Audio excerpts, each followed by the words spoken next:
ஆதி துணை ஆதியே துணை, ஆதியை அறிய குருவே துணை. மரளை எதிர்ந்தா சாலை ஆண்டவர்கள் மெய்மதம் மெய்மன ஞானம். சீதள இரு பாதமென் சிரம் சேர்த்து என்னுளம் பூத்த அதில் ஓதிடு என்று உரை கேட்டு இங்கு ஓதிய ஒளிக்கும் மெய்மன ஞானமே.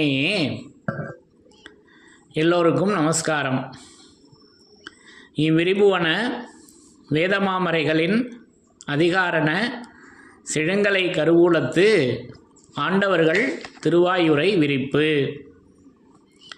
இந்த மெய்ப்பாதை வேறு வேதம் ஆசான் திருமேனி, வேதத்தை ஓதினாலே புண்ணியம், வேதங்கள் பூராவும் தித்திக்குது. திருமறை குரு பெருமான், திருமறை குரு தீன் திருமேனியர் என்ற நமது பெருமான் அவர்களின் உத்தரவின்படி நமது தெய்வம் அவர்கள் வான்கண்ணி விரார்த்தவத்தில் அமர்ந்து விளங்கும் அன்பர்களுக்கு எல்லாம் உளம் புகும் தெய்வமாய் அவர்கள் திருமறை குருபெருமானாக அந்த பரிசுத்த ஆவியாக அவர்கள் என்றென்றும் திருவேதமாக விளங்கி கொண்டு இருக்கின்றார்கள். அப்போது அந்த திருவேதத்திலிருந்து என்றும் அழியாத, என்றும் மாறாத, என்றும் வாடாத வேத வாசகத்தின் சிறப்புகளை ஒவ்வொன்றாக படித்து தரிசனம் செய்து வருகிறோம்.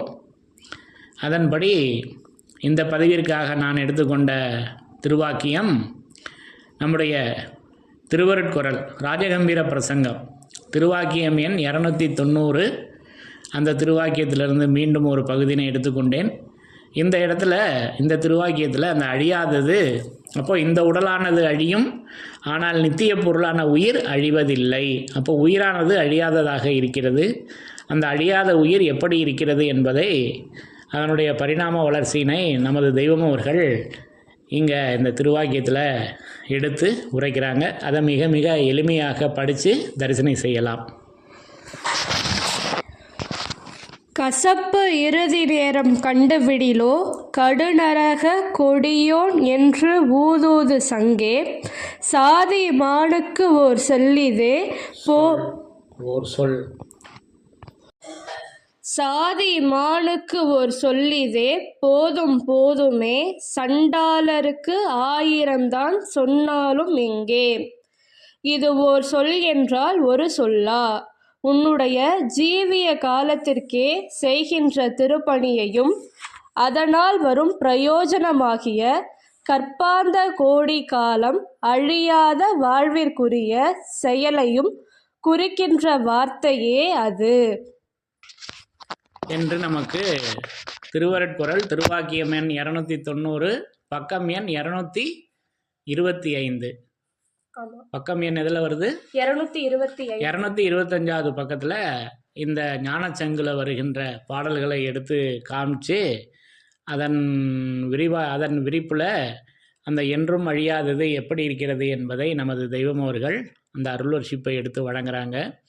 அப்போ சாதிமானுக்கு ஓர் சொல்லிதே போதும் போதுமே, சண்டாளருக்கு 1000 தான் சொன்னாலும் எங்கே என்று சொல்லி, அது ஓர் சொல் என்றால் ஒரு சொல்லா? அது உன்னுடைய ஜீவிய காலத்திற்கே வேண்டிய திருப்பணி. அப்போது திருப்பணி நம்ம இப்போ புன்னரங்க தேவாலயத்தில் திருப்பணி செய்திருக்கிறோம் அல்லவா? இது இங்கே நம்ம தேவாலயத்தில் செய்கின்ற திருப்பணி. இது இங்கே ஒரு திருப்பணியை தெய்வம் அவங்க மின்னி காமிக்கிறாங்க. அப்போ இங்கே எப்படி இருக்குதுன்னா, அது ஜீவிய காலத்திற்கே வேண்டிய திருப்பணி. அந்த திருப்பணியை நம்ம செய்ய முடியாது, இறைவன் அதற்கான வழியை எடுத்து வச்சுருக்காங்க. அதை எடுத்து சொல்லுவது நமக்கு அந்த திருப்பணியாக எடுத்து வச்சுருக்காங்க. அப்போ ஒன்றான் ஐமணியாம் பொதிகை பூட்டி உலகவர்க்கே சந்தமதில் எடுத்தே நீங்கள் இன்றுலகோர் வாக்குமனம் அலம்பொடிய எடுத்து உரை செய் என்னும் பணியை சிறமேற் தாங்கி என்று நமக்கு இந்த ஒரு திருப்பணியையும் நமக்கு எடுத்து வச்சுருக்காங்க அல்லவா? 2 பணிகள் இருக்குது, 2 திருப்பணி இருக்குது. அப்போ 2வது பணி, இந்த பணியானது, இந்த திருப்பணியானது வேதத்தில் நமது தெய்வம் அவர்கள் எடுத்து வைத்திருக்கக்கூடிய திருப்பணியாக அதை எடுத்து வச்சுருக்காங்க. ஆக இந்த திருப்பணியை நல்லா விளங்கிக்கணும் அல்லவா? ஆக இப்படியெல்லாம் நமக்கு அந்த ஜீவிய காலத்திற்கே வேண்டிய திருப்பணியாக அந்த சொல்லானது இருக்கிறது என்பதை நமக்கு எடுத்து காமிச்சிருக்காங்க. அதன் பிறகுதான் அந்த அழியாதது எப்படி இருக்கிறது என்றால் அது என்ன பேசி வர்றாங்கன்னா, அது அழியாத, அது கற்பாந்த கோடி காலம் அழியாத வாழ்விற்குரிய செயலை அப்போ கற்பாந்த கோடி கால அழியாத வாழ்விற்குரிய செயலை குறிக்கின்ற வார்த்தையே அது என்று அந்த சொல்லை குறிப்பிடுகிறார்கள். அப்போ அந்த சாதிமானுக்கு ஓர் சொல், அப்போ அந்த சொல்லாக, அப்போ அந்த சொல்லினுடைய வல்லபம் நம்முடைய வேதமாமறையில் இருக்குது. அந்த சொல்லினுடைய லட்சணம் என்னன்னாக்கா, அது யமனே பயந்து நடுங்கி ஓடுகிறான். அந்த யமனே நடுங்கி பயந்து ஓடுகிறான். யாருடைய சொல்லுக்கு? நமது தெய்வம் அவர்களின் சொல்லுக்கு, நம்முடைய சொல்லுக்கல்ல, என்னுடைய சொல்லுக்கல்ல, அந்த சர்வேஸ்வரனின் சொல்லுக்கு. அப்போ அவர்களுடைய சொல், அது வாசகன் நமக்கு திருமஞான குரலில் பேசி வர்றப்ப, உனக்கு வரும் கொடூர அமளியாகிய யமபடரின் பேராபத்து எம்முடைய ஒரே சொல்லில் பஞ்சு பஞ்சாக போகும் எனில் அது எவ்வளவு அனுபவ ஆட்சியுடைய கணம் பொருந்திய கண்ணியமான மௌனதாரையாக இருக்க வேணும் என்று நீ நினைத்து பார்த்தது உண்டா என்று அதனுடைய விரிப்பை வேதமாமறைகளில், அது சொல்லின் சிறப்புகளே எடுத்து நம்ம பேசக்கூடிய ஒரு மிகப்பெரிய தலைப்பாக அந்த அழியாத, அது கற்பாந்த கோடி காலம், அது நித்தியம் அல்லவா?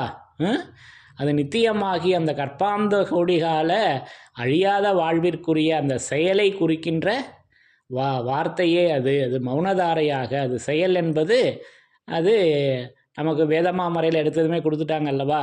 இந்த நூலில், இந்த கிரந்தத்தில் செயலில்லாத வாசகமே கிடையாது. அப்போ செயல்னால் நம்ம என்னமோ அப்படின்னு நினச்சிக்கிட்டு இருக்கோம். அது நேராக பட்டாங்கமாக சொல்லிட்டாங்க, அது செயல் என்பது வாசகம். அப்போ செயலில்லாத வாசகமே கிடையாது அப்படின்னு ரெண்டையும் நெகட்டிவாக சொல்லிட்டாங்க, எதிர்மறையாக.